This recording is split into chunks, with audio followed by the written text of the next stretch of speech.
আরও একটি লাল টুকটুকে ভালোবাসার কেক। আসসালামু আলাইকুম everyone, welcome back to my channel. আশা করি যে যেখানে আছেন সকলেই সুস্থ আছেন, নিরাপদে আছেন। আজকে আপনাদের সঙ্গে শেয়ার করব আরও একটি লাল টুকটুকে কেকের ডেকোরেশন। কেকটি ছিল ৮ বছর বিবাহ বার্ষিকী উপলক্ষে অর্ডার করা। কেকটি অর্ডার করেছিল আমার রেগুলার কাস্টমার আন্টি। প্রতি মাসে আমার কাছ থেকে একটা, দুইটা বা তিনটা, তার বেশিও থাকতে পারে। মানে প্রত্যেকটা মাসে একটা না একটা কেক তার অর্ডারে থাকবেই। যাই হোক, কেকটি ছিল তার অ্যানিভার্সারি কেক। আঙ্কেলের সঙ্গে আন্টির ৮ বছরের বিবাহবার্ষিকী উপলক্ষে এই কেকটি ছিল। কেকটি ছিল ১.৫ পাউন্ডের একটি হাইট কেক। তো আমি কেকটাকে একটা ২ পাউন্ডের হাইট মোল্ডে বেক করে নিয়েছিলাম। এই হাইট কেকগুলা আন্টির অনেক পছন্দ অ্যান্ড আমারও অনেক পছন্দর। আমার কাছে হাইট কেকের তেমন একটা অর্ডার ছিল না। আন্টি আমার কাছ থেকে এই হাইট কেক নিয়েছে অ্যান্ড আমি আমার বাসার জন্য বানাইলেও এরকম ধরনের হাইট কেক বানাই, কারণ এই হাইট কেকগুলো দেখতে অনেক বেশি সুন্দর লাগে। আন্টি হচ্ছে বাচ্চাদের মতন কেক অনেক বেশি পছন্দ করে আর নিজেও কেক বানাইতে পারে, বাট তারপরেও উনি আমার কাছ থেকেই কেক নেয় অ্যান্ড ওনাদের বাসার কোনো ফাংশন হলেও তখনও আমার কাছ থেকে কেকের অর্ডার করে।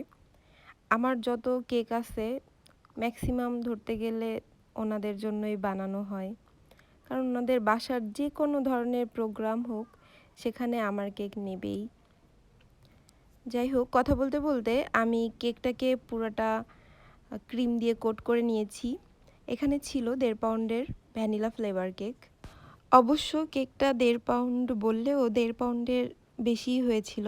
আমি কেকের সাইডটাকে ভালো করে ফিনিশিং দিয়েছি আর উপরেও ভালো করেই ফিনিশিং দিয়েছিলাম, কারণ উপরে যেহেতু চকলেট গানাশ হবে এই কারণে। এরপর আমি চকলেট গানাশের সঙ্গে একটু লাল কালার অ্যাড করেছিলাম। তারপর আমি কেকের উপরের সাইডে পুরোটাই গানাশটা দিয়ে দিয়েছি আর সাইডেও কয়েকটা ড্রপিং দিয়েছিলাম, বাট চকলেট গানাশটা বেশি পাতলা হয়ে গিয়েছিল, এই কারণে হচ্ছে বেশি ড্রপিংটা হয়ে গিয়েছিল। এরপর আমি দিয়ে দিচ্ছি কয়েকটা চকলেট টপার। আমি এখানে কয়েকটা হোয়াইট চকলেট দিয়েছিলাম আর কয়েকটা হোয়াইট চকলেটের ভিতরে কিছু পরিমাণের লাল কালার অ্যাড করে যে কালারটা আসছিল সেই কালারের কয়েকটা চকলেট বানিয়েছিলাম। এরপর দিয়েছিলাম গোল্ডেন লিফ। আমি অল্প পরিমাণের গোল্ডেন লিফ দিয়েছিলাম। এরপরে উপর দিয়ে দিয়েছিলাম কয়েকটা সুগার বল। এই গোল্ডেন লিফগুলো দেওয়ার পর কিন্তু কেক দেখতে আরও বেশি সুন্দর হয়ে যায়। কেক সিম্পল ছিল, তারপরেও এগুলা দেওয়ার পর কেন জানি আরও বেশি সুন্দর হয়ে যায়। এরপর আমি কেকের উপরে কয়েকটা হোয়াইট কালারের লাভ শেপের যে সুগার বলগুলো আছে সেগুলা দিচ্ছিলাম আর দিয়েছিলাম কয়েকটা গোল্ডেন কালারের সুগার বল আর উপরে দিয়েছিলাম সিলভার কালারের কয়েকটা গোল্ডেন লিফ। সো আমার কেক ডেকোরেশন একদম কমপ্লিট।